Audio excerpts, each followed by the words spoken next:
ఎన్ని తరాలైనా ఎన్ని యుగాలైనా మారనే మారలేదే మారనే మారలేదే మధురమైన నా యేసుని ప్రేమ మారనే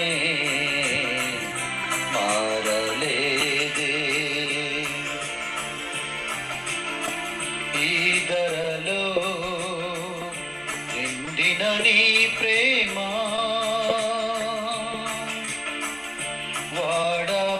వాడబారనిదా నీ మధుర ప్రేమ ఈ ధరలో నిండిన నీ ప్రేమ వాడబారనిదా నీ మధుర ప్రేమ ఉవ్వెత్తు జలరాశులలో పొంగిన నీ ప్రేమ ఉవ్వెత్తు జలరాశులలో పొంగిన నీ ప్రేమ జీవమై పారెనా నా దేవా జీవమై పారెనా నా దేవా మధురమైన నా యేసుని ప్రేమ మారనే మారలేదే జలములలో దాగిన నీ సుందర వదనం అల్లాడేనా నా స్వామి జలములలో దాగిన నీ సుందర వదనం అల్లాడేనా నా స్వామి నీ కనుల రూపంబే ముద్రితమాయి అవనిలో నీ కనుల రూపంబే ముద్రితమాయి అవనిలో వెలుగుదారలై చిందెనా నీ ప్రేమ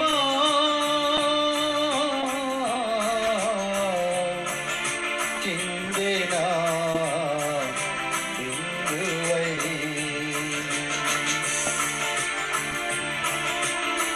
మధురమైన నా యేసుని ప్రేమ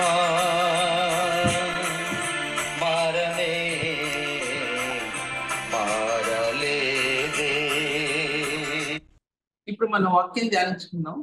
మత్తయి సువార్త 17వ అధ్యాయంలో నేను 2 వచనాలు చదువుతాను. దాంట్లో మత్తయి సువార్త 17వ అధ్యాయం. 6 దినములైన తర్వాత యేసు పేతురును యాకోబును అతని సహోదరుని యోహానును వెంట పెట్టుకుని ఎత్తైన ఒక కొండ మీద ఏకాంతముగా పోయి వారి ఎదుట రూపాంతరం పొంది ఆయన ముఖము సూర్యుని వలె ప్రకాశించింది. ఆయన వస్త్రములు వెలుగు వలె తెలయు ఆయన. ఇదిగో మోషేయు ఏలీయు వారికి కనబడి ఆయనతో మాట్లాడుచున్నది. తర్వాత నేను చదువుతాను. మధ్యలో ప్రార్థన చేస్తున్నాం. తండ్రి వందనాలు ప్రభా, నీ వాక్యము ఎక్కడెక్కడ దాచిపెట్టిందో ప్రభు గ్రంథరూపకంగా మాకు అనుగ్రహించి ఒక సంపూర్ణతను మాకు అనుగ్రహించావు తండ్రి. నీ ప్రేమలో ఈ గ్రంథాన్ని సంపూర్ణం చేసావు. ఆత్మకి సంపూర్ణతను అందించావు. సంపూర్ణమైన ఫలాన్ని అందించావు ప్రభా. నీ కార్యాలు అతీతమైనవి ప్రభా. ఒక మానవ మాత్రుడు గ్రహించగలగడానికి పరిశుద్ధాత్మ యొక్క స్పందన ప్రభు ఆత్మలో నిలబెట్టాం. సత్య స్వరూపమైనటువంటి దర్శనాన్ని ఆత్మలో నిలబెట్టాం. ప్రభా ఎంత మేము కలించినా సరే బలహీనంగానే మీ సన్నిధిలో కనబడుతున్నాం అనేక సార్లు. ప్రభా నీ పరిపూర్ణతమైన స్థానాల్లో మేము అనుకున్నా సరే మేము పొందింది చాలా అల్పమైంది ప్రభా. కానీ నీ శక్తిని మాయంలో పరిపూర్ణం చేయడానికి నీ మార్గాలు కనబర్చావు ప్రభా. నువ్వు సర్వసంపూర్ణతలో నిలబెట్టడానికి ఈ వాక్యం సర్వసంపూర్ణతలో ఎలా నిలబడిందో ప్రభా, అలాగే నీ పరిశుద్ధ రక్తం సర్వసంపూర్ణతలో నిలబడింది ప్రభా. అనేకులకు అర్థం చేయబట్టడానికి సహాయం చేయండి. పరిశుద్ధ సన్నిధిని విడిచిపెట్టకుండా జీవమైన అమూల్యమైన నీ వాక్యాన్ని త్రోసివేసుకోకుండా ప్రభా గృహాల్లో కూర్చొని సెల్స్ ఓపెన్ చేయకుండా తండ్రి ఎంతమంది ఉంటున్నారు ప్రభా, హృదయానికి అర్థం కాకుండా ఎంతమంది ఉంటున్నారు, హృదయంలో బలహీనతలను బట్టి అనేకమైన లోక సంబంధమైన వాటిని బట్టి వాక్యం గ్రహింపు లేని స్థితిలో ఎంతమంది ఉంటున్నారు, ఎంతమంది పరిశుద్ధులు ఈ వాక్యాన్ని త్రోసేస్తున్నారో ప్రభా. పరిశుద్ధులని చెప్పుకుని నీతి మందులని చెప్పుకొని ప్రభు అంతని ఆయన నీ ఉన్నతమైన కృపయిందు నాయన వర్జులు లేకుండా వారు ఎంతమంది ఉంటున్నారో ప్రభా. ఒక్కసారి మీరు మాట్లాడండి తండ్రి, మాట్లాడండి, నాతో మాట్లాడండి ప్రభా. నీ సంపూర్ణమైన స్థానంలో ఆత్మ నిలబడి ఉండటానికి మీరు కృపరించి జీవించమని యేసునామములో స్తుతించి వేడుకుంటున్నాను తండ్రి. వాక్య భాగాల్లో అంతకుముందు చెప్పిన వాక్య భాగాలు దీంట్లో కంటిన్యూ అవుతాయి కొన్ని. ఎందుకంటే ఏ సబ్జెక్ట్ తీసుకున్నా సరే పూర్తి అవట్లేదు నాకు, ఏ సబ్జెక్ట్ తీసుకున్నా పూర్తి కావట్లేదు నాకు, మీకు తెలుసా సంగతి. కనుక దీనికి మూల వాక్యం ఏంటంటే ఈ గ్రంథం ఈ వాక్యంలో 18-17 అధ్యాయంలో ఎత్తైన కొండ మీద ఆయన వారి ఎదుట రూపాంతరం పొందాను. ఇది కూడా నేను కూర్చోటం సాధ్యపరచబడదు. ఎందుకు సాధ్యపరచబడదు అంటే ఒక వ్యక్తి హృదయంలో పరిశుద్ధాత్మనిక స్థానం పరిపూర్ణంగా నిలబడినప్పుడు, ఒక వ్యక్తి జీవితంలో ఈ లోక సంబంధమైన వాటి నుండి విడుదల పొందినప్పుడు, పరిశుద్ధ రక్తం కొరకు వేదన పడినప్పుడు, ఆ యొక్క రక్తంలో ఉన్న అగ్ని జ్వాలలో ఆత్మలో అపవిత్రతను బూడిద చేసినప్పుడు అందులో పరిశుద్ధుని యొక్క జ్వాలలు ఆత్మలో ప్రకాశిస్తాయి. అది వాక్యం యొక్క దర్శనం, వాక్యం యొక్క దర్శనం. అది అలా ప్రకాశించినప్పుడు ఆత్మ సర్వసత్యంలో కనిపించబడుతుంది. ఇది పరిపూర్ణమైన స్థానం. మీ మధ్యలో మాట్లాడుకుంటున్నాను నేను. మీరు ఎంతమంది గ్రహించుకుంటారో గ్రహించుకోండి. గ్రహించుకోవటానికి కావాల్సిన జ్ఞానాత్మని దేవుడు ప్రతి హృదయంలోనూ ఇవ్వబడాలి, అనుగ్రహించబడాలి. అలా అనుగ్రహించబడాలంటే ఈ లోక విషయంలో పాపం విషయంలో అనింజులుగా ఉండాలి. అనింజులుగా అంటే ఒక చిన్న నేరం కూడా ఒక వ్యక్తి మీద ఎవరో మోపడానికి వీలు లేకుండా ఉంటే సాధారణుడు దుష్టుడైన సాధారణుడు మన జీవితాలలో ఎన్నో వ్యతిరేకతలు తీసుకొస్తాడు. ఎక్కడో కాదు, పరిశుద్ధుల్లోనే తీసుకొస్తాడు, బయట నుంచి కాదు, పరిశుద్ధుల్లోనే తీసుకొస్తాడు. అప్పుడు మన హృదయం ఎలా ఉంటుందంటే, ఎంత వేదన పడుతుందంటే, ఎన్నోసార్లు వేదన పడటానికి కూడా శక్తి లేక మనం కొనుక్కున్న చోటే కూర్చున్న చోటే మన కళ్ళంటే నీళ్లు అప్రయత్నంగా కారిపోతాయి. పరిచర్య అనేది పుట్టిగా ఊహాలోకాల్లో జనించేది కాదు, హంస తునితులపై పరుండి చెప్పగలిగేది కాదు. దేవుని సన్నిధిలో ఏ రోజు ఆ రోజు, ఏ రాత్రి ఆ రాత్రి ప్రభు సన్నిధిలో కనిపెట్టుకుని చెప్పగలిగేది పరిచర్య. ఈ పరిచర్య అనేది ఈ వాక్య భాగాల్లో ముందుకెళ్తున్నాను. హెర్మోన్ కొండ అనేది చాలా ఎత్తైనటువంటి కొండ. దీనికి తాబోర్ కొండ అని కూడా పేరుంది బైబిల్ గ్రంథంలో. హెర్మోన్ కొండ చాలా ఎత్తైన పర్వతం. అది ప్రార్థన కొండ, ప్రార్థన అనుభవాలతో కూడినటువంటి కొండది. ప్రభువుని రూపాంతరం అనుభవాల్లో కలుస్తున్నటువంటి పాత నిబంధన భక్తులు, కొత్త నిబంధన భక్తులు. పాత నిబంధన భక్తులు, కొత్త నిబంధన భక్తులు క్రీస్తులు ఐక్యం చేయబడినటువంటి స్థానం అది. పాత నిబంధనలో ఉన్నటువంటి స్థానం నూతన నిబంధనలో ఎలా పడిందో, నూతన నిబంధనలో ఎలా పరిపూర్ణత చెందిందో అనేది చెప్పబడింది రూపాంతర అనుభవం. ఈ రూపాంతర అనుభవం అనేది ఒక వ్యక్తి తెరలుగా అంటే సన్నటి నూలు పోగు వంటి మహిమ యొక్క ఆ స్థానాల్లో ఆత్మ క్రీస్తు మహిమను చూడగలిగేది ఈ రూపాంతర అనుభవం. ఇది ప్రార్థన అనుభవాల్లోనే ఒక వ్యక్తికి సాధ్యపరచబడుతుంది అన్నమాట అర్థం. ప్రార్థన అనుభవాలు అంటే ఎన్నో రకాలైన ప్రార్థనలు ఉన్నాయి. ఎన్నో విషయాలు మీకు ఎన్నోసార్లు చెప్పారు. 8వ అధ్యాయం, రోమీయులకు రాసిన పత్రిక 8వ అధ్యాయంలో ప్రార్థన అనుభవాలు ఉన్నాయి. ఆ ప్రార్థన అనుభవాలు ఒకటి కూడా చెప్పడం కుదరదు. ఎందుకంటే ఎన్నో ఉన్నాయి విశ్వాస జీవితాలు. చాలాసార్లు ప్రార్థన చేసి చాలా అలసిపోతాం అంటే అటువంటి అలసిపోయిన సమయంలో చెప్పసక్యం కాని మురుగులతో మన ఆత్మ వేదన పడటం మనం గమనించుకుంటాం. మనం వేదన పడుతున్నప్పుడు ఏసే అది విజ్ఞాపన ఆత్మ మన హృదయం మీద భారపరితంగా నిలబడి చేసినప్పుడు అప్పుడు ఆ ప్రార్థనలు పరిపూర్ణతను అందుకుంటాయి. ఎంతో మందిని చూస్తాను నేను ప్రార్థన కూటాల్లో. ఆత్మలో ఏకీవించలేని వారు 98% అంటారు. 98-97% ఉంటారు. నాకు అర్థమైపోతాయి.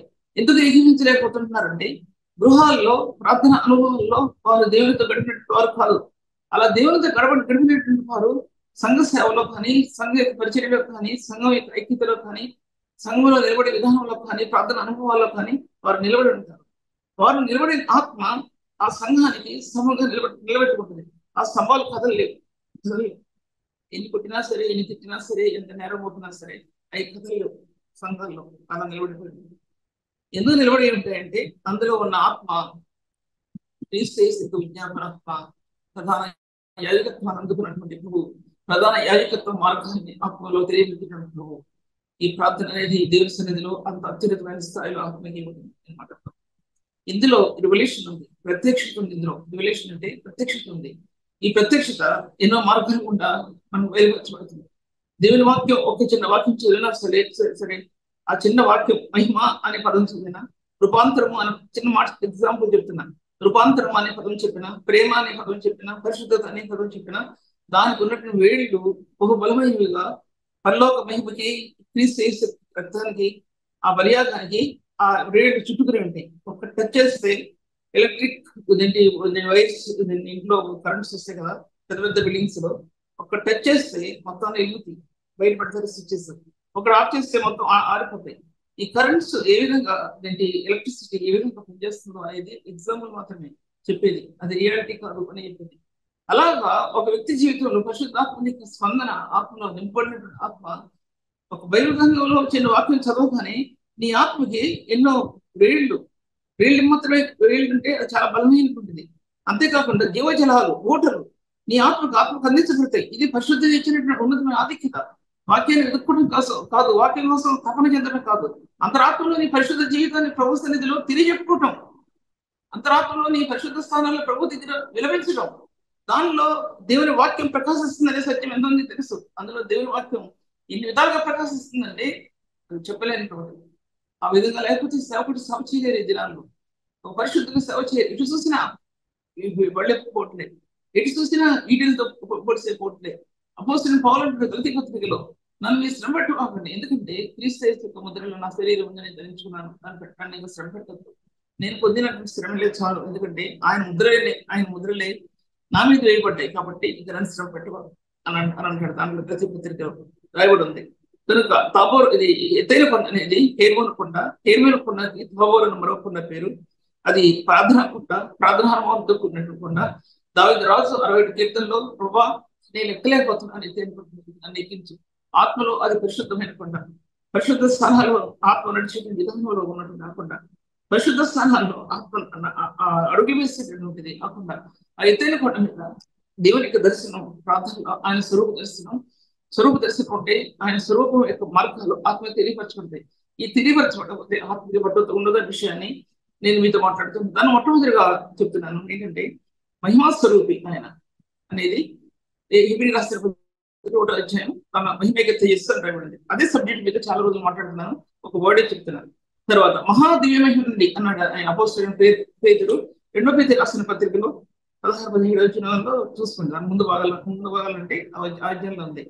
ఆయన మహాదివ్య మహిమ నుండి ఆ శబ్దం ఆకాశం నుండి దిగి వచ్చినప్పుడు మహాదివ్య 3 స్వరూపాలు చెప్పా, మహిమేక తేజస్సు, మహిమా స్వరూపి, మహాదివ్య మహిమ అనే విషయం గురించి. అటువంటి ప్రభు ఈ లోకంలోకి ఎలా వచ్చాడంటే మానవ స్వరూపిగా వచ్చాడు. ఒక వ్యక్తి మానవ స్వరూపిని క్రీస్తుని గ్రహిస్తే ఈ 3 అనుభవాలే కాదు, ఇంకా ఎన్నో ఉన్నాయి దాంట్లో. నేను చెప్పేది 3 చెప్తున్నాను. 3 విషయాలు కూడా వివరించడం కాదు. ఇది సామాన్యంగా పరిశుద్ధిని గ్రహించగలిగే స్థానాలు అవి. ఇది గ్రహించగలిగితే ఆత్మలో ఉన్నతమైన స్థానాల్లో పెడతారు. ఆయన క్యారెక్టర్ ఎటువంటిది, లేదా ఆయన శీలం ఎటువంటిది, లేదా ఆయనటువంటి గుణగణాలు ఎటువంటివి, ఆయనలో ఉన్న ప్రభావం ఎటువంటిది, ఆయనలో ఉన్న మహిమ ఎటువంటిది. అటువంటి ప్రభు భూలోకంలోకి ఎలా వచ్చాడంటే ఆయన ఒక మానవ స్వరూపుగా వచ్చాడు. ఈ సత్యం రూపాంతరకం మీద మనల శిష్యులకు ప్రభు తెలియచెప్ప ఆజ్ఞాపించాడు. ఎందుకంటే యోగోని మీద దృష్టించాడు. ఆయన యొక్క స్థానాలు ఎలా ఉంటాయి అనేది ప్రకటన గ్రంథంలో బయలుపరచబడ్డాయి. యెహోవాని ఎలా వాడుకోవాల్సి ఉందో భవిష్యత్ కాలంలో రాబోయే విషయాల్లో యెహోవాని ఏ విధంగా ముద్రించాలంటే క్రీస్తు యేసు రూపాంతర అనుభవంలో ఆ ఆత్మత్వంలో యెహోవాను ముద్రించబడాలి. అలాగే పేతురు ముద్రించబడాలి, అలాగే యాకోబు ముద్రించబడాలి. ఈ సత్యం వాళ్ళు చూస్తే ప్రభు చనిపోయిన తర్వాత ఈ లోకంలో వాళ్ళ సేవలో ఆ యొక్క మహిమ యొక్క ప్రభావంలో వారి ఆత్మ అల్లాడుతూ వారి ఆత్మ ప్రకాశిస్తూ ఈ సేవ చేయగలరు, లేకపోతే సేవ చేయలేదు. ఆధునికాల సంఘంలో మొట్టమొదటి అపోస్తలు చేసినటువంటి సేవ ఏంటంటే అంత బలమైనటువంటి సేవ చేశారు ప్రభు చనిపోయిన తర్వాత. మరి 12 మంది అపోస్తలు, 12 మంది అపోస్తలు అంటే దీన్ని ఇస్త్రీ జీవిత స్థానంలో తర్వాత ఈ విధంగా అర్థం చేసుకోండి. ఆ విధంగా అపోస్తలు సేవ చేయండి. ముఖ్యంగా పేతుల్ని, యోహాన్ని, యాకోబుని ఎన్నుకున్నాడు దేవుడు. ఒక పక్కన చూస్తే పాత నిబంధన గ్రంథంలో మోషే, ఏలియా కనబడ్డారు. వారు ప్రభు నిర్గమం గురించి మాట్లాడుతారు. నిర్గమం అంటే ప్రభు చనిపోయిన తర్వాత ఆయన మరణానుభవాన్ని, శిలువ మరణానుభవం గురించి, ఆయన పునరుత్థానం గురించి అని నేను గ్రహిస్తుంటున్నాను. దాని గురించి వాళ్ళు మాట్లాడుతుంటున్నారు. అంటే నేను మోషేలోకి వెళ్ళాను, ఏలియాలోకి వెళ్ళాను. మోషే గురించి గతించిన వర్తమానాల్లో ఆ రూపాంతర అనుభవంలో మోషే ఉండడానికి కారణం ఏంటని దగ్గర 20 పాయింట్స్ చెప్పండి. నేను మరి ఎంతమంది క్యాచ్ చేసుకున్నారో నాకు తెలియదు. కొన్ని పాయింట్స్ సేవ జీవితంలో పుస్తకాలు రాయడానికి కానీ లేకపోతే సేవ చేయడానికి కానీ అవి టర్నింగ్ పాయింట్స్.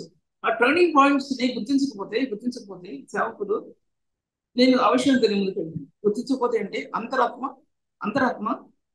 ఇలా ఫెయిల్గా ఉంటుంది, నిర్జీవంగా ఉంటుంది. కొన్ని టర్నింగ్ పాయింట్స్ ఉంటాయి. నిన్న మన చర్చిలో ఒక సేవకుడు బోధిస్తున్నాడు. ఫస్ట్ మెసేజ్ విన్నాను నేను. దాంట్లో చాలా శిక్షణ వింటున్నాను, వాక్యం ఇటు చూడటం కానీ అసలు మనస్సు నేను నిద్రపరచుకుంటున్నాను. దానిలో ఎన్నో పాయింట్స్ ఉంది. దాంట్లో ఒకటి చెప్తున్నాను, స్టార్టింగ్ పాయింట్ ఒకటి చెప్తున్నాను. ఏంటంటే చిన్నపిల్లలు తండ్రులు కానీ తల్లులు కానీ బయటికి వెళ్ళి వచ్చినప్పుడు ఎంతో తినడానికి తీసుకొస్తారు.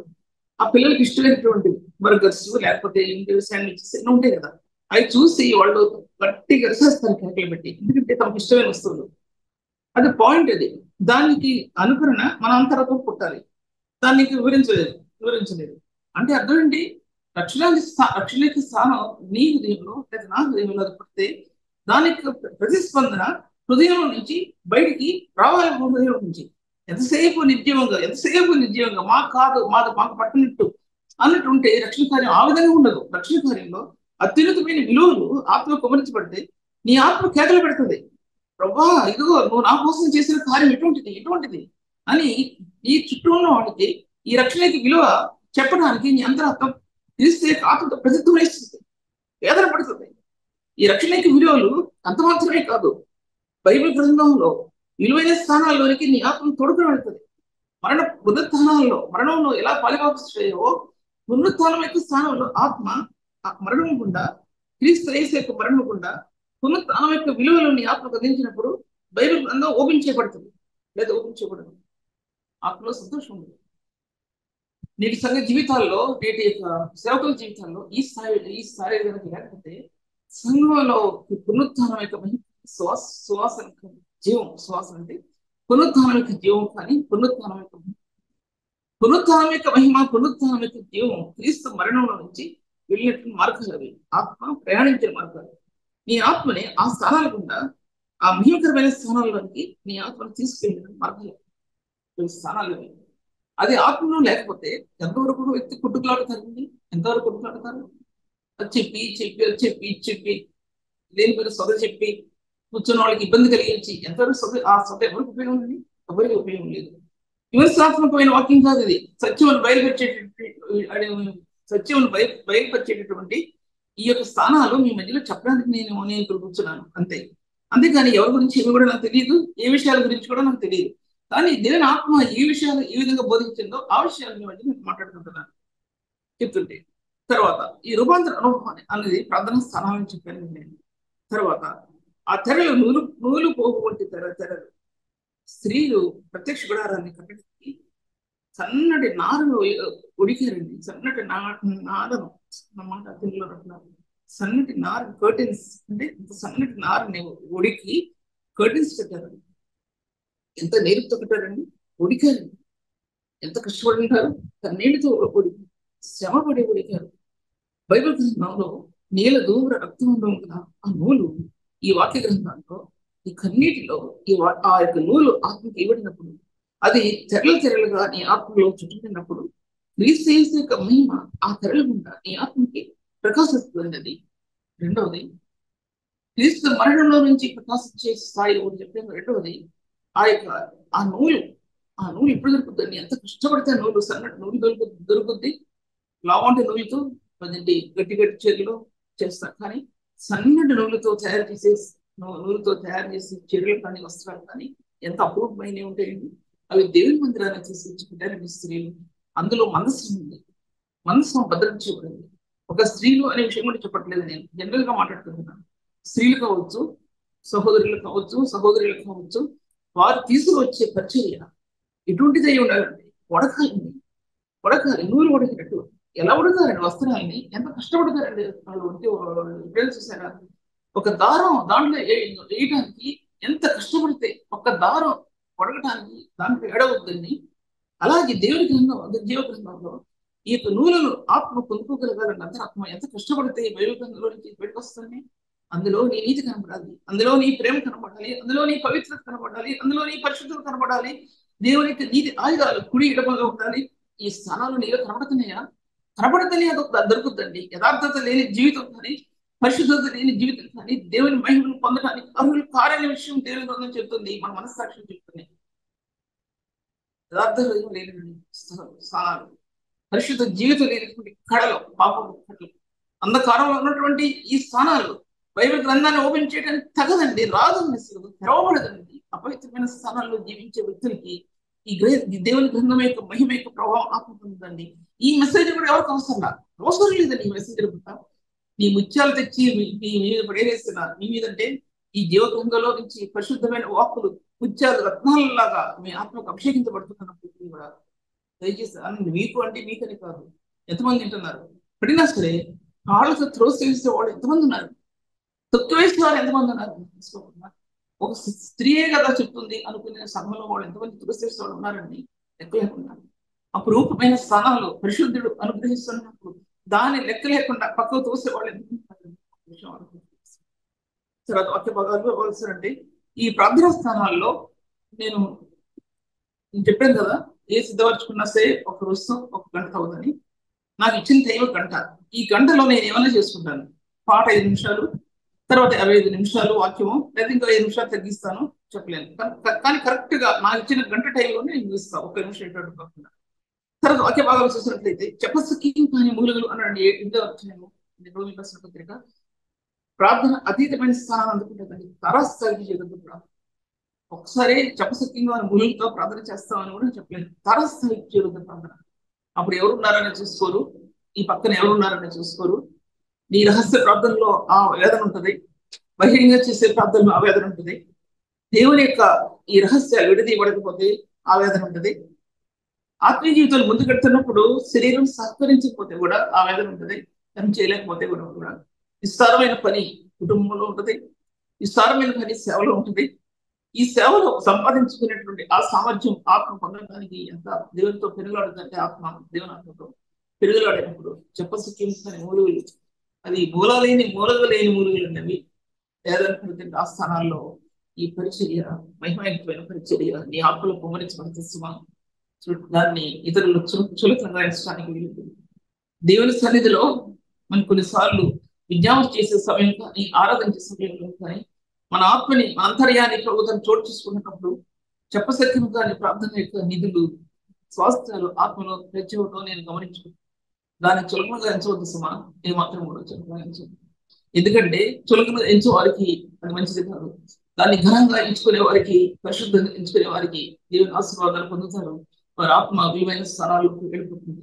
మనం అర్థం చేసుకోవాల్సిందే. ఇంకోటి మూడో విషయం ఏంటంటే దేవుని సంఘంలో ప్రార్థిస్తున్నప్పుడు ఒక వ్యక్తి తన గృహంలో ఎంత సిద్ధపరచుకుంటారో, తన సేవా జీవితంలో ఎంత సిద్ధపరచుకుంటారో ఆ ఎసెన్స్ నేను దేవుని సంఘంలో రావాలి. ఆ దేవుని సంఘంలో వస్తే సంఘం ఆశ్రయించబడుతుంది. లేదా దేవుని సంఘం నీళ్ళైపోతుంది. ప్రార్థనా స్థానాలు లేకుండా దేవుని సంఘం నీళ్ళైపోతుంది. ఆ అంతరాత్మలో సంతోషించట్లేదు చిన్నసార్లు. అలా పరిశుద్ధులు స్తంభాలుగా నిలబడిన వారు ఎంతమంది ఉన్నారో అటువంటి స్థానాలు సంఘం నిలబడితే ఆ సంఘంలో ఆ స్తంభాల మీద దేవుని యొక్క బలియాగం అక్కడే ఉంది. దేవుని యొక్క శిలువ యొక్క బలియాగం పరిశుద్ధుల యొక్క స్తంభాల మీద నిలబడింది. అది స్తుతియాగం యొక్క స్తుతియాగం యొక్క. అప్పుడు అనేక ఆత్మలు రక్షించబడటానికి దేవుడు ద్వారం తెరుస్తాడు. మన బోధలో చాలా గొప్పగా మనం ఎంచుకుంటే అబ్బం అనుకుంటే దాని వల్ల ఫలితం లేదు. ఎందుకంటే క్రీస్తు యేసు యొక్క శక్తిలోనికి, జ్ఞానంలోనికి ఆత్మ వెళ్తేనే ఆ బోధలు ఫలించేవిగా ఉంటాయి, కానీ లేకపోతే ఫలించే విషయాన్ని నేను మీతో మాట్లాడుతున్నాను. తర్వాత ఇంకో పాయింట్ ఏంటంటే ఆయన ఆయన ముఖం సూర్యుని వలె ప్రకాశించింది, వెలుగు వలె వెలుగు వలె తెల్లగా అయింది. ఆయన మోకరించి ఆ పరిశుద్ధులతో ప్రార్థిస్తుంది. ఎన్నిసార్లు ఈ రూపాంతర అనుభవాన్ని మీ ఆత్మ పొందిందండి? ఈ రూపాంతర అనుభవం మానవ శరీరాకారంగా ఉన్న ప్రభు మొట్టమొదటి చెప్పింది మహిమ యొక్క తేజస్సు దేవునికి దివ్య స్వరూపంలో దీవించిన ప్రభు అయితే, ఈ రూపాంతరాన్ని సిలువుకు ముందుగా కట్టబడింది, సిలువుకు ముందుగా చూపించబడింది. సిలువుకి పాత నిబంధనకి మధ్యలో ఈ రూపాంతర అనుభవం చూపించబడుతూ ఉంది. తిరిగి ప్రభు ఆయన ఎవరో అని ఈ శిష్యులకు చూపించడానికి తిరిగి పరలోకానికి, మహిమలోనికి తన ఆత్మ వెళ్ళడం చూడగలవు. అక్కడ అక్కడ ఉన్నటువంటి తెరలు, నా భాషలో తెరలు అంటానంతే, మీ భాషలో మీరేమని అనుకోండి. తెరలు అంటే అర్థం ఏంటంటే అవి విడదీయబడతాయి.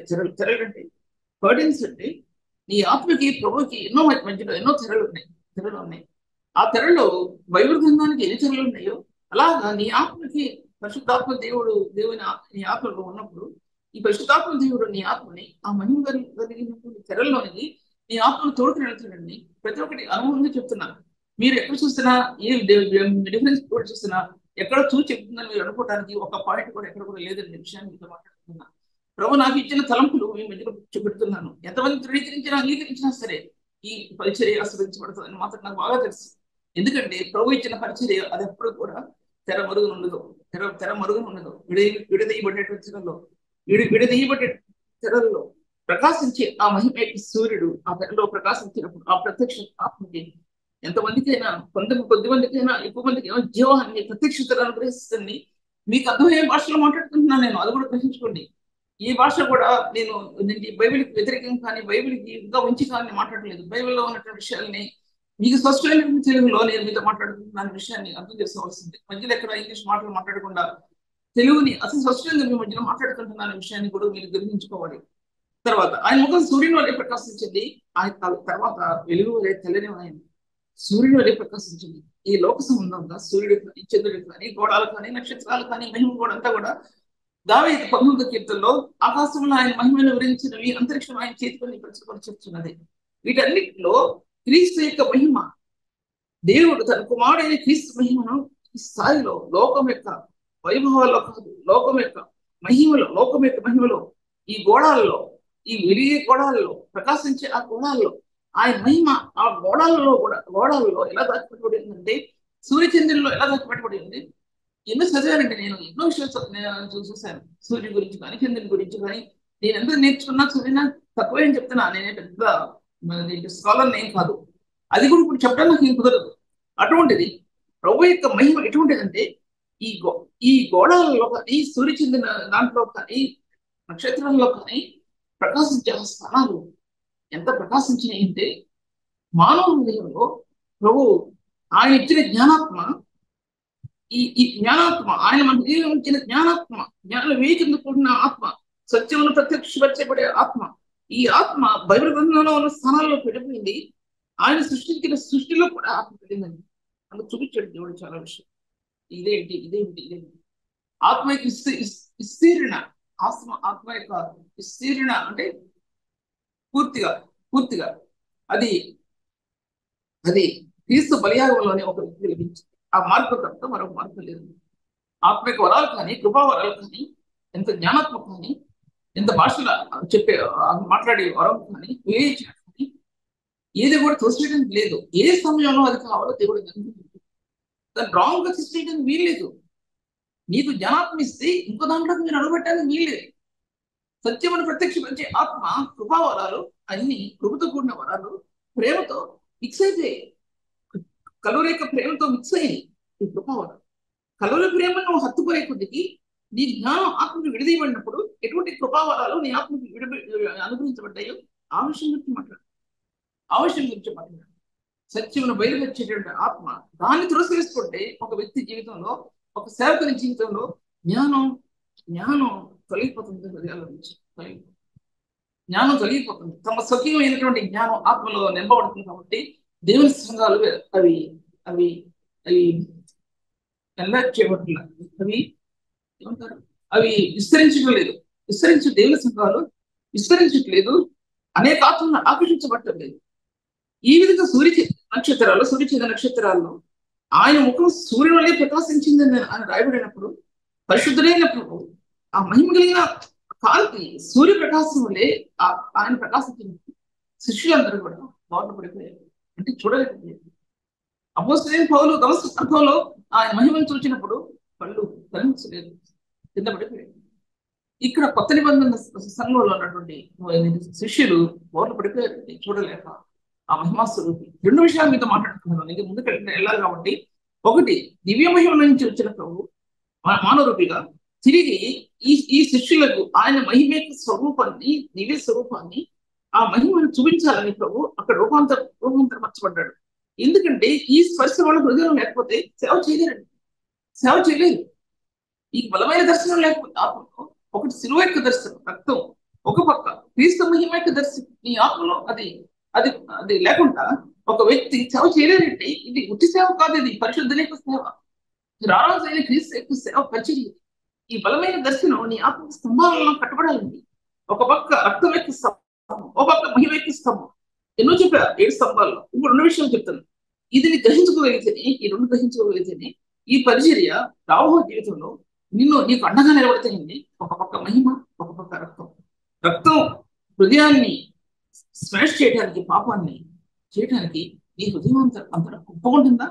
నాకు నేనే పెద్ద గొప్పవాళ్ళని, నాకు నేనే గొప్ప జ్ఞానవంతులు అనుకుంటున్నావా? ఎప్పుడు జ్ఞానం తగిన దానం అని అనుకుంటున్నావో, ఎప్పుడు జ్ఞానవంతులు అనుకుంటున్నావో ఆ వ్యక్తి కడపటి ఉండవలసిన విషయం కడపటి ఉండాలి. దేవుని సన్నిధిలో మీ వాక్యం బోధించడానికి నేను అధికారంతో ప్రభావంతో మీతో మాట్లాడుతాను. జీవితంలో తగ్గిపోయి ఒడిలిపోయి నేలను పడి ఆనరాలక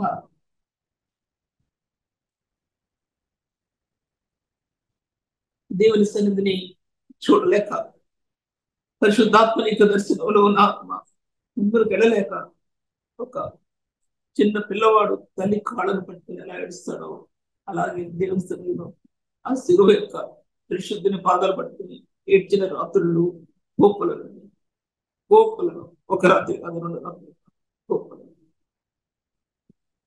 ఆ విధంగా లేకపోతే ఈ వాక్యాన్ని నీ గురించి చెప్పాను. అనుభవాల్లో చాలా ప్రధానం. అప్పుడు నీ పక్కన ధ్వజస్తంభం పట్టబడుతుంది.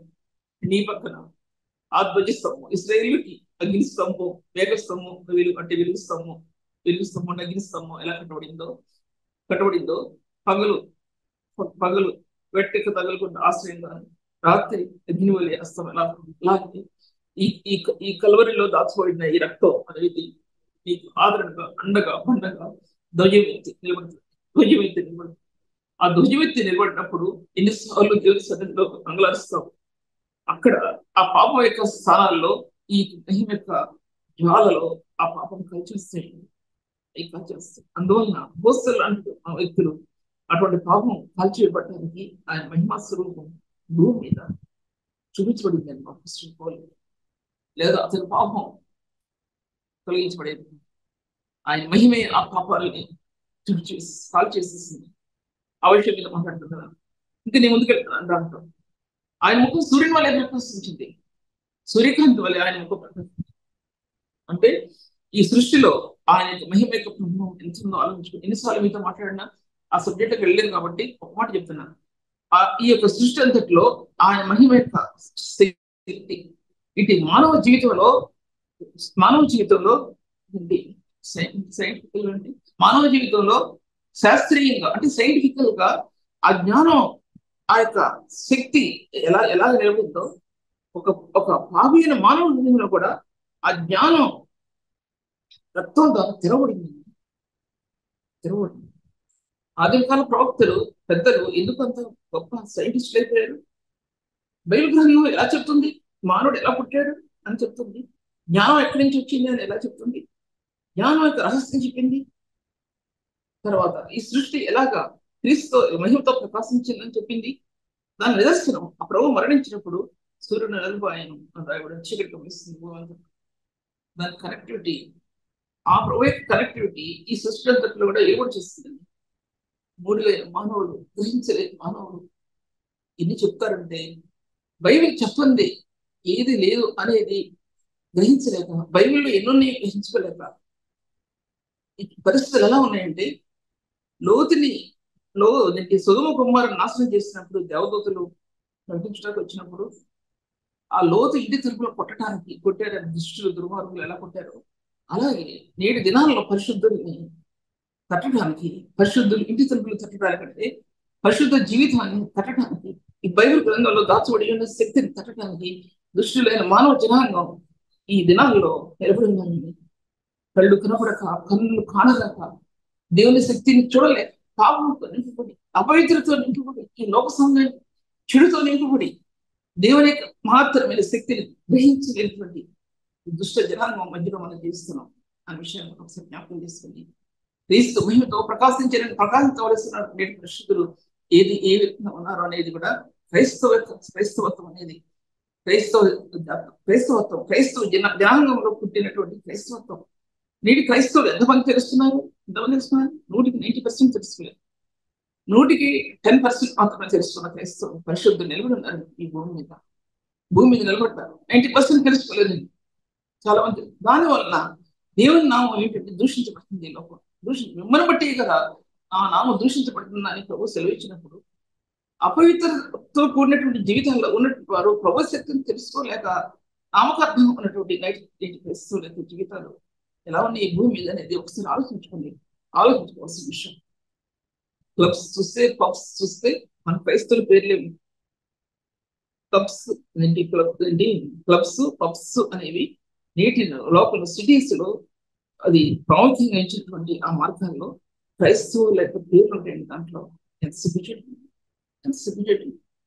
క్రైస్తవుల యొక్క పేర్లు సార్ ఇక్కడ ఉంటాయి. పల్లెటూరు జనాంగంలో జీవించే వారిలో ఎటువంటి భయంకరమైన అపవిత్రత కేటలు పెట్టుకుందండి. అన్నాడు దేవుడు, సుధమ కుమారి యొక్క పాపం కేటలు వేస్తుంది. కయ్యని చేస్తున్న పాపం రక్తం మొరపెడుతుందన్న పాపం మొరపెడుతుందని దేవుడు నాశనం చేయడానికి పాపం మొరపెడుతుంది. ఇక సాక్ష్యం కాదు, ఈ పాపం అయితే స్థాయి ఆయన దగ్గర చేస్తుంది అన్నమాట అర్థం. దానికంటే ఇంకా నేను ముందుకు చెప్పడం కుదరదు. తర్వాత ముందు భాగాలు చూసినట్లయితే అక్కడ ఒక శబ్దం, ఈయన నా ప్రియకుమారుడు, ఈయనందు నేను ఆనందించాలనే శబ్దం ఆకాశం యొక్క మహిమ యొక్క స్వరూపం దివ్యమహిమ నుండి భూమి దిగి వచ్చింది. పేతురు రాసిన 1:17 వచనాలు ఈయన నా ప్రియకుమారుడు శబ్దం. ఇప్పుడు ఈ సృష్టిలో బలపడాలి. ఎందుకంటే ఇటువంటి స్థానం కాదు. ఈ సృష్టిలో పరిశుద్ధాత్మ దేవుడు ముద్ర వేస్తేనే వీళ్ళు పరిచయం చేస్తారు. పరిచయం చేయలేదు. ఒక దివ్యమైన బలాసి వీళ్ళలో చోటు చేసుకుందండి. ఒకరి గురించి చెప్పడం కుదరదు. ఒక మాట చెప్తాను. అపోస్తలుడైన యోహాను ప్రకటన గ్రంథం రాసేటప్పుడు ఆయన పద్మస్థితిలో వెళ్ళినప్పుడు ఎలా ఉన్నాడండి ఆయన? అప్పటికి వేడి కాలివేడి నూనెలో వేసి, మరిగే నూనెలో వేసి పెట్టినా సరే అతను చనిపోలేదు. ఆఖరికి పద్మస్థితి వేసినప్పుడు చుట్టూ ఈ అగ్నిపర్వతాలు ఏమన్నాయి ఆ పద్మస్థితి. అక్కడ వచ్చిన వాళ్ళు ఎవరు బతకరు. ఎందుకంటే ఆ వేడికి చచ్చిపోతారు ఎవరు కూడా. అసలు ఏ క్రూరముగా ఉండదో నాకు తెలియదు. నాకు తెలియని విషయాలు మాట్లాడలేము. కానీ అటువంటి పద్మస్థితి చుట్టూ అగ్ని పర్వతాల మధ్య ఎలాగా ఏడవటానికి కూడా కన్నీళ్ళు ఇవ్వండి. ఏడవటానికి కూడా కన్నీళ్ళు లేవు. ఆ కళ్ళతో చూస్తున్నాడు ప్రభు కోసం. ఆ కళ్ళతో ప్రభు కోసం బతుకుండి చూస్తున్నాడండి. ఎందుకంటే ప్రభు ఏంటి ఇక్కడ తీసుకొచ్చావా అన్నట్టు మన కనబడదు. ఎందుకంటే అర్థమైంది రూపాంతర అనుభవం అర్థమైపోయిందన్నట్ట. ఆ మహిమాపూర్ణుడు దివ్య మహిమలో నుండి వచ్చిన ప్రభు నాతో కూడా ఉన్నాడు అనుకున్నాడండి. అనుకోకపోతే అతని దేహం, ఈ లోక సంబంధమైన దేహం కలిపోయిందండి. ఆయనలో ఉన్నది మహిమ సంబంధమైన దేహం, మహిమా కణాలతో కట్టబడినటువంటి ఆ దేహంలో తనున్న శరీరంతో కూడా తనతో ఉంది. శరీరం లేక తను ఏం జీవించింది. అప్పుడు ప్రభు యొక్క దర్శనం యెహోవాను పిలుస్తాడు. ఏ దర్శనం ఇచ్చాడు యెహోవానికి? ఈ దర్శనం పొందడానికి ఆ వ్యక్తి ఆ పరలోక దర్శనం పొందడానికి తెచ్చేసి కొన్ని 6 నెలల్లో ఒక పేర చెప్పారండి. అంతే, వెళ్ళలేకపోయాను. ఎందుకు వెళ్ళలేకపోయారంటే కష్టాలు తట్టుకోలేకపోయాను, శ్రమలు తట్టుకోలేకపోయాను. ఆ జ్ఞానం పడటానికి ప్రభు సన్నిధిలో పాదాలు పట్టుకున్నాను, కన్నీరు కార్చాను, ఏడ్చాను ప్రభా అనుకున్నాను. తండ్రి ఈ దర్శనం అక్కడికి అనుకున్నాను, తెలుసుకుని ప్రార్థన చేయడం ప్రారంభించాను. కానీ ఒక్క పేరకు మించి నేను ముందుకు వెళ్ళకపోయాను. అపోస్తలుడైన పౌలు ఆ యొక్క రూపాంతరం, అపోస్తలుడైన యోహాను ఆ రూపాంతర అనుభవంలో, ఆ దివ్య మహిమలో ప్రభు చూచినప్పుడు, ఆ దర్శనం చూచినప్పుడు, ఆ పరిశుద్ధుడికి ఆ పరిశుద్ధమైన స్థానాలు ఆత్మకర్థమైనవి. ఒక వ్యక్తి పరిశుద్ధ జీవితం అనేది అంత ఉన్నతమైనది, అంత ఉన్నతమైనది. పరిశుద్ధ జీవితంలో పరిశుద్ధాత్మ దేవుడు ఆ మార్గాలు క్రీస్తు యొక్క మహిమ స్వరూపంలోనికి ద్వారం తెలుస్తాడండి. అయితే అవి గ్రహించడం ఏ పరిశుద్ధిని కూడా సాధ్యపరచబడదు. మహిమ యొక్క ద్వారాలు పరిశుద్ధ స్థానాలు, పరిశుద్ధమైన స్థానాలు అంతరంగంలో మనం అంతర్యంలో కట్టబడుతున్నప్పుడు, అది క్రీస్తు యొక్క పరిశుద్ధతో సమైక్యత చెందినప్పుడు, అంటే ఏకం చెందినప్పుడు, అప్పుడు పరిశుద్ధాత్మ దేవుడు ఈ వ్యక్తి స్థానాన్ని పరలోక మహిమ యొక్క మార్గంలోనికి తీసుకుని వెళ్తాడండి. లేకపోతే ఈ అర్థం కాదు. బైబిల్ యొక్క గ్రంథం ఎంత జీవంతో కూడినటువంటిదో అంత మహిమతో కూడినటువంటిది, అంత ప్రేమతో కూడినటువంటిది, దేవుని గుణగణాలతో ప్రకాశించేది బైబిల్ గ్రంథం. బైబిల్ గ్రంథం అందుకోసం ప్రేమాన్ని చెప్పడంలో కొన్ని వేల సార్లు చెప్పి, కొన్ని లక్షల సార్లు అక్కడ ప్రేమాన్ని పదం చెప్పడంలో అర్థం ఈ ప్రేమే బైబిల్ గ్రంథానికి మూలమైన నిలబడిందండి, బలమైన స్తంభం. ఆ స్తంభం మహాదివ్యమైన మహిమలో వచ్చినటువంటి ఆ దివ్య స్తంభం ఈ భూలోపల కట్టబడిందండి. పరిశుద్ధుడు మానవ స్వరూపిగా ఆ పరిశుద్ధుడు తిరిగి రూపాంతర అనుభవంలో ఆయన నిలబడినప్పుడు ఎన్ని విషయాలు ఈ శిష్యులకు అర్థమైనట్టు వాక్యం. పాత నిబంధన భక్తులు మోషే, ఎలియాలు ఎంత దాంట్లో పెడితే ఇప్పుడు నేను బయటకు రాలేను. కాబట్టి ఒక మాట మాత్రం చెప్తున్నాను, ఏంటంటే పాత నిబంధన యొక్క స్థానాల్లో దాచబడినటువంటి క్రీస్తు రూపాంతరం కానీ, క్రీస్తు యేసు యొక్క కలవరి అనుభవం కానీ, అవన్నీ నూతన నిబంధనలో క్రీస్తు యేసు యొక్క మరణ అనుభవంలో అవి నూతనత్వం అలంకరించింది, నూతనమైన మార్గాలు తెచ్చింది. ఈయన నా ప్రియ కుమారుడు, ఈయన నేను ఆనందించున్నాను ఒక శబ్దం ఆ స్థానాలు బైబిల్ గ్రంథంలో 2-3 చాట్ల నేను చదివాను. కానీ ఇప్పుడు 5 చెప్పనుకున్నాను. ఈయన నా ప్రియ కుమారుడు అంటే ఆ శిష్యులు బలపరచడానికి అన్ని స్థానాలు తీసుకున్నాడు ఆయన. తర్వాత వాక్య భాగంలో ఉంది, దీంట్లో ఎన్నో వచ్చిన ఉందంటే 2 పేతురు 1 అధ్యాయంలో 17-18 వచ్చినప్పుడు ఒక మాట ఉంది. దాంట్లో దేవుని వలన ఆయన మహిమయు, ఆ దేవుని వలన ఆయన ఘనతయు మహిమయు ఆయన పొందగా మేము ఆ పరిశుద్ధ బ్రత మీద ఆయనతో కూడా ఉండిన వారమే. తండ్రి కుమార్ని కనపరిచాడండి. తండ్రి కుమార్ని కనపరిచాడు. ఎలా కనపరిచాడంటే, అలా కనపరిచినప్పుడు ప్రభు తిరిగి కల్వరి యాగంలోనికి ప్రభు తన స్థానం అప్పగించిన తర్వాత ఆయన ప్రధాన యాజకుడుగా పరలోకాన్ని ఇచ్చినప్పుడు తండ్రికి మళ్ళీ కనపరిచాడండి కుమారుని. 2 విధాలుగా 2 విషయాలు. రూపాంతర అనుభవంలో తండ్రి వలన ఘనతను ప్రభు పొందినప్పుడు, కుమారుడిగా క్రీస్తు పొందినప్పుడు, తిరిగి ప్రభు కల్వరి యాగం తర్వాత ప్రధాన యాజకుడిగా, అది హెబ్రీ పత్రికలో రాయబడింది, ప్రధాన యాజకుడిగా ఆయన పరలోకాన్ని వెళ్ళినప్పుడు తండ్రి మహిమతో కుమారుని అభిషేకించాడండి. దూతల మధ్య, దేవదూతల మధ్య, తిరుగుల మధ్య, పరలోక జనాంగం మధ్య, పెద్దల మధ్య, పరలోక జనాంగం అంటే పెద్దల మధ్య, వీరందరి మధ్య ఆయన పరిశుద్ధుడైన క్రీస్తుని అభిషేకించాడు, మహిమతో అభిషేకించాడు. మహిమతో అభిషేకించినప్పుడు తిరిగి పెంతెకొస్తు దినాన పరిశుద్ధాత్మ దేవుడు భూమికి దిగొచ్చాడండి. అగ్ని జ్వాలలతో కూడినటువంటి ఆ జ్వాలలో నాలుకలతో భూమి మీదకి ప్రప్రథమంగా ప్రభు భూమి దిగొచ్చాడనే సంగతి అందరికీ కూడా తెలుస్తుంది. సమస్త దేశాల్లో నుంచి, దేశాల్లో అంటే మరి అప్పుడు ఎంతమంది వచ్చారో పేర్లు కూడా రాయబడి, యూదులు, యూద మత ప్రవేశులు, క్రేతీయులు, గలతీయులు, అలా ఎన్నో మంది వాళ్ళందరూ అక్కడ వచ్చారండి. ఆ శబ్దం విని వచ్చే దానికంటే ముందుగానే ప్రభు వస్తాడని తెలుసుకొని గ్యాదర్ అయ్యారండి. ఫస్ట్ సైన్ ఏంటంటే దేవుడు ఆయన మరణం, పునరుత్థానం, పరలోకం దిగి వచ్చినటువంటి ఆ అగ్ని అది పరిశుద్ధుల మీద పడినప్పుడు భాషలతో మాట్లాడారు, సంఘాలు కట్టారండి. అది మొట్టమొదటి సైన్, అది అపోస్తలులు.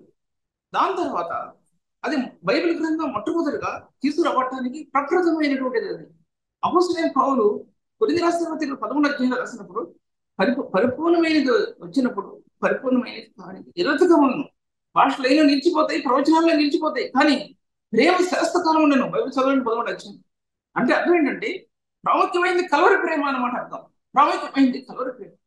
ఆ యొక్క ఆత్మలో ఆయన దివ్యదర్శనం అనేది, జ్ఞానాత్మ అనేది, దేవుడు ఆ కృపావరాలు అనేది ఆత్మలో ఆత్మ పరిశుద్ధాత్మ దేవుడు ముద్రించిన సత్యాలవి కొంతమంది విషయాలు కొంతమంది ఈ స్థానం లేకుండా దేంట్లోకి వెళ్ళినా సరే ఆత్మ రాణించు. పరిశుద్ధాత్మ దర్శనం ఒక హృదయం అద్భుతాలు చేయడానికి శక్తినిచ్చాడా? ప్రవచన వరాలు ఇచ్చాడా? ప్రవచన వరం గురించి రాసినటువంటి ఒక మాట చదువుతాను. అది చదివాక నేను ముందుకు వెళ్తాను. టైం అయిపోయింది కాబట్టి నేను లాస్ట్ వచ్చేసానంటే ఇదే ఇంక నేను ముందుకు వెళ్తాను, నాకు కుదరదు. పేతురు రాసిన పత్రికలో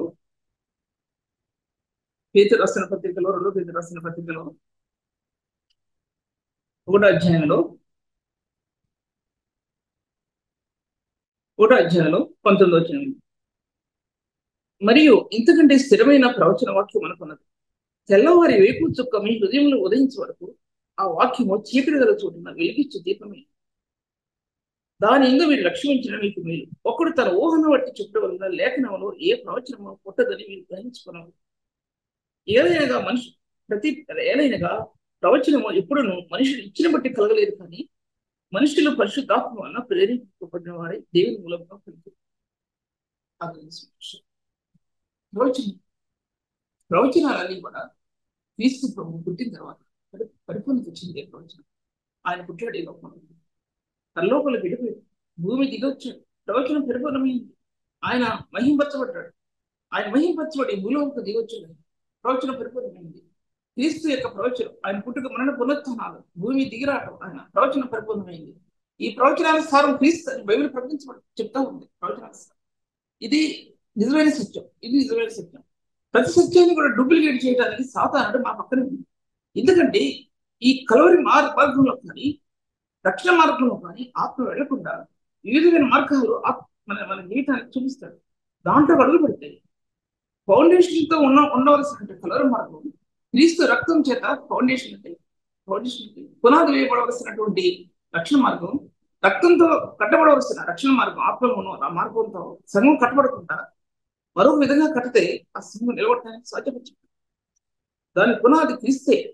ఆ పునాది క్రీస్తు రక్తంతో నీ యొక్క ఆత్మ రక్షణ మార్గంలో ప్రభువుని ఎదిగినటువంటి ఆ రక్తం ఆ సంఘం యొక్క పునాది వేయబడాల్సిన అది డాక్టరింగ్ పాయింట్. అంటే సంఘానికి డాక్టరింగ్ పాయింట్ అదే. క్రీస్తు యొక్క మరణం, శిలువ, సమాధి, పునరుత్థానం, ఎన్ని డాక్టరింగ్ పాయింట్స్ ఉంటాయి. దీంతో సంఘం కట్టబడాలి. నీ ఆత్మ వేదన పడిన అనుభవం ఉండాలి. దేవుని సన్నిధిలో పరిశుద్ధ రక్తం యొక్క విస్తరణ కోసం నీ ఆత్మ ప్రభు సన్నిధిలో గడిపినటువంటి క్షణాలు కాదు, రోజులు ఉండాలి.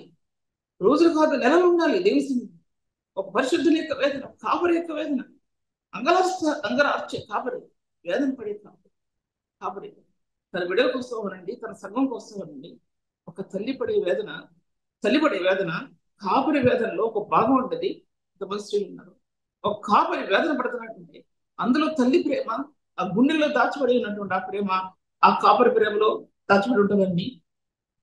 ఒక తల్లి వేదన పడే స్థానాలు, తన బిడ్డల కోసం వేదన పడే స్థానాలు, పరిశుద్ధ చేత నీతి చేత కట్టబడిన తన హృదయం, అమూల్యమైన రక్తాన్ని పొందినటువంటి తను ఆ రక్షణ పాత్రని అందుకొని తాగినటువంటి తన హృదయం, అమూల్యమైనటువంటి ఆ యొక్క మాధుర్యం తన బిడ్డల కోసం పాపం పరిగెడుతుంటే, తన చిన్న బిడ్డలండి పాపం పరిగెడతా ఉంటే, మాట వినకపోతుంటే, అప్పుడు ప్రారంభమైనటువంటి తన కన్నీళ్లు వారి జీవిత కాలం అంతా కూడా వాళ్ళ కోసం కన్నీళ్ళు కారుస్తారని తల్లులు. అదండి తల్లి ప్రేమ అంటే.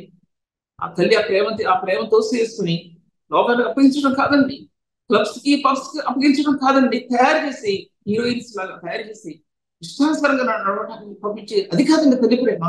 భరతనాట్యాలు నేర్పించి డాన్స్ చేయడం కాదండి తల్లులు. అటువంటి ప్రేమ కాదండి కలవరి ప్రేమ. ఆ కలవరి ప్రేమలో నీ ఆత్మ నిలబడితే సేవ చేయాలండి. చెయ్యి. ఆత్మ నీ హృదయం అంటే సేవ చేయి, లేకపోతే చేయద్దు. యథార్థతో నీరు చేత కట్టబడి నీ హృదయం, పరిశుద్ధతలో ఉన్నట్టు నీ హృదయం, ఆ ప్రేమ యొక్క కణాలు నీ హృదయంలో నిలబడినప్పుడు నీ అంతరాత్మ ఆ మహిమతో నింపబడుతుంది. నీవు ప్రకాశిస్తావు, పరిశుద్ధంలో నువ్వు ప్రకాశిస్తావు. నీ ఆత్మ ప్రకాశిస్తుంది పరిశుద్ధంలో ప్రకాశిస్తుంది. నీ ఆత్మ పరిశుద్ధమైన మార్గాలను నీ ఆత్మ ప్రకాశిస్తుంది. నేను మీతో మాట్లాడుతున్నాను. ఏ మనిషిని ఇచ్చిన బట్టి ప్రవచనం కలగలేదండి. ఏ మనుషులు తన ఇష్టానుసారంగా ప్రవచనాలు చెప్పడానికి కుదరదు. ప్రవచనం అనేది క్రీస్తుని బట్టి ప్రవచనాలు బైబిల్ గ్రంథంలో, ప్రవచన ఆత్మలో బైబిల్ గ్రంథం దాచిపెట్టబడి ఉంది. బైబిల్ గ్రంథం ఎన్నో ప్రవచనానుసారం క్రీస్తు యొక్క పుట్టుక మరణ పునరుత్థానాలు ఆయన ఎన్నో ప్రవచనానుసారం గ్రంథం కనబడతా ఉంది. పరిశుద్ధులు, సేవకులు, ప్రవక్తలు చెప్పారు. దానియేలు చెప్పేటువంటి ప్రభువుల గురించి 7 వారాలు 70 సంవత్సరాలు పూర్తి అయిపోతుంది, మందిరం కట్టబడాలి. ఎందుకంటే పరిశుద్ధులైన ప్రభువుని గురించి దర్శనం దానియేలుకి ఇవ్వబడినప్పుడు, దాని గ్రంథంలో 7 వారాలు అన్నప్పుడు ఆ 7 వారాల్లో ప్రభు రావడం, పుట్టడం, మరణం, పునరుత్థానం, తర్వాత ఆయన రెండో రాకడ అన్ని కూడా ఆ దర్శనంగా దానియేలుకి ఇవ్వబడిందండి. దాంట్లో ఈ దర్శనాలు కావాలండి మనకి, ఈ దర్శనాలు కావాలండి. మనకి ఎన్నో దర్శనాలు వస్తాయి, అది నేను ఏమంటాను ఆ సంగతి. మన బలహీనతను బట్టి మనం నిస్సహాయ స్థితి బట్టి దర్శనాలు వస్తాయి, ప్రభు మాట్లాడతాడు అనుకోండి. కానీ అసలు దర్శనం అది కాదండి. దర్శనం ప్రభు దేవుని వాక్యం నీ ఆత్మకి విడదీయబట్టం అనేది ప్రధానమైన దర్శనం. దేవుని వాక్యం సత్యం అనేది నీ ఆత్మకు విడదీయబడడం అనేది ప్రధానమైన దర్శనం. అందులో కూలిపోతాయి మన ఆలోచన విధానాలు, మన తలంపులు, అపవిత్రత, లేకపోతే వేరు వేరు విధానాలన్నీ కూడా ఆ ప్రత్యక్షతలు కూలిపోయి అంతర్యంలో ఒక నూతనమైన ప్రత్యక్షత ఆత్మలో వేకు చుక్కలు ప్రకాశించడంతో వేకు చుక్కలు ప్రకాశిస్తాయండి. ఉదయకాలంలో ఒక వేకు చుక్కలు 2 చూస్తాం మనం, కానీ వేకు చుక్కలు ఆ నక్షత్రాల నుండి వేకు చుక్కలు ప్రకాశించినప్పుడు దాని ముందు ఎవరు నిలబడగలరండి?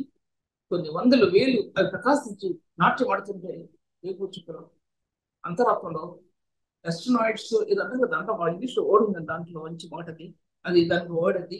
అది ఆత్మను ప్రకాశిస్తున్నప్పుడు ఇన్ని వేల కొలది, లక్షల కొలది అవి ప్రకాశిస్తుంది. ప్రవచనాత్మ ఆత్మలు ఆ స్థానాల్లో ఉంటుంది. ప్రవచనాత్మ ఆ స్థానాల్లో ఉంటుంది. ఇంత ఉన్నతమైన స్థానాల్లో ప్రభు మనం నిలబెట్టాడు. అది టైమింగ్ పాపం నాకు తెలుసు, ఇంకా 5 నిమిషాలు టైం ఉంది కాబట్టి 2 నిమిషాలు నేను చేస్తాను. కనుక దీంట్లో ఒకటో పేద రెండో పేద రాసిన పత్రిక 1వ అధ్యాయంలో రాయబడి ఉంది, ఏదైనా ప్రవచనం ఎప్పుడు మనిషిని ఇచ్చిన బట్టి కలగలేదు, కానీ మనుషులు పరిశుద్ధాత్మ వల్ల ప్రేరేపింపబడిన వారై దేవుని మూలంగా పరిశుద్ధాత్మ ఒక దేవుని ఆత్మ హృదయం నిలబడటానికి ఎప్పుడైతే క్రీస్తు యేసు యొక్క రక్షణ వెలుగు హృదయంలో ప్రకాశిస్తుందో అది మొట్టమొదటి పాయింట్ ఉన్నది. అది ప్రకాశిస్తుంది మొట్టమొదటి. అందులో ఒక హృదయంలో నివాసం ఏర్పడుతుంది. అందులో దేవుని క్రీస్తు యేసు రక్తం ముఖ ప్రకాశం ఉంటుంది, రక్తం ఉంటుంది, జ్ఞాపనం ఉంటుంది. లేకపోతే తల్లి దేవుని యొక్క ఇన్ని స్థానాలు రక్షణ కాంతిలో నీ హృదయంలో పుట్టుద్దండి. చిన్న డాట్ పుట్టుద్ది, చిన్న డాట్ కూడా కాదు, ఒక ఇసుకురేడు అంతా కూడా కాదు. అటువంటిది నీ హృదయంలో పుట్టినప్పుడు రోజులు గడిచిపోతున్నాయి, నెలలు గడిచిపోతున్నాయి, సంవత్సరాలు గడిచిపోతున్నాయి. ఈ రక్షణ యొక్క వెలుగు ప్రకాశిస్తుంది నీ హృదయంలో. ఎన్ని రెట్లు ప్రకాశిస్తుందంటే అటు జీవగ్రంథంలో అనే జ్ఞాపని, పరలోక మహిమ రహస్యంలోని ఆత్మని ఈ డాక్టర్నల్ గా ఆ స్థానాల్లోకి, సిద్ధాంత రీత్యా ఆ స్థానాల్లోకి, తర్వాత ఇక ఈ బైబిల్ పుట్టుక మునుపు అంటే హిస్టారికల్ గా చరిత్రలోనికి ఈ బైబిల్ పుట్టుక ముందు దగ్గర నుంచి స్టార్ట్ అయ్యే దగ్గర నుంచి హిస్టారికల్ వేస్ లో నీ ఆత్మ అన్ని స్థలాలకి జ్ఞాపకం తీసుకెళ్తుంది. అప్పుడు బైబిల్ గ్రంథాలు పెద్ద పెద్ద రిఫరెన్స్ బైబిల్ పరిశుద్ధులు రాశారు రిఫరెన్స్ బైబిల్. పరిశుద్ధులైన వారు పెద్ద సేవకులు తమ జీవితాన్ని వినియోగించి, సంవత్సరాలు వినియోగించి ఒక్కొక్క బైబిల్ రాశారండి. ఇప్పుడు దాంట్లో మనం పేజీ చదవలేకపోతాం. దేవుడు అల్పులైన మనకి ఏం చేశాడంటే, దేవుడు ఆ ఆత్మ యొక్క దర్శనాన్ని మన ఆత్మకి ఇచ్చాడు. డైరెక్ట్ మన ఆత్మకి ఇచ్చాడు. ఈ స్థాయిలో పరిశుద్ధులైన మనం జీవించగలుగుతున్నామా? ఆ మార్గంలో మనం నిలవగలుగుతున్నామా? దేవుడి వాక్యం ప్రభావాన్ని పొందాలంటే జీవనం కలిగిన దేవుడు ఊరుకోవాలి. ఏ కార్యాలు చేస్తుంది? నువ్వు నడిపించిన మార్గం, నా ఆత్మకు తెలిసిన మార్గం, ఇప్పుడు నేను తొలగించిన మార్గం, నా ఆత్మకు బయలువచ్చిన మార్గం పోవాలి. దేవా, కొద్ది మందికైనా ఉపయోగపడితే ధన్యులు. ప్రభా, స్వీకరించిన వారి జీవితాల్లో ఆశీర్వాదం పోకడం, స్వీకరించిన వారి హృదయంలో ఆత్మ అది ఉన్నతమైన స్థానంలో నిలబడుతుంది. ఈ బిడ్డలందరినీ ఆశ్రయించి ఉన్నతమైన వర్గంలో నిలబెట్టి సేవని పరిచయని ఆశ్రయించి, ఎంతమంది ఉంటున్నారో ఆశ్రయించు, ఎంతమంది నీ వాక్యాన్ని గ్రహిస్తున్నారో వారిని ఆశ్రయించు. నీ బలమైన స్తంభాలలో ఆధారంగా నిలబెట్టు. నా జీవితానికి ఎలా బలమైన స్తంభాలుగా నిలబడ్డావో ప్రభావం, నిరాశపూర్ణ నా జీవితానికి ఎలా నిలబడ్డావో ప్రభావం, నిరాశ నిస్పృహలతో నడిచిన బతుకులో ప్రభా ఎటువంటి బలమైన స్తంభాలుగా నిలబడ్డావు ప్రభా. ఆ స్తంభాలు మరణ పునరుత్థానంలో నుంచి కట్టబడిన ఆ స్తంభాలు, క్రీస్తు బలియాగంలో నుంచి కట్టబడిన ఆ స్తంభం ఆత్మజిస్తున్నాం ప్రభా. అటువంటి స్తంభాలు ప్రతి హృదయానికి కూడా కట్టబడ్డాయి ప్రభా. మీరు ఆశ్రయించారు. యేసు నామములో స్తుతించి వేడుకుంటున్నాను.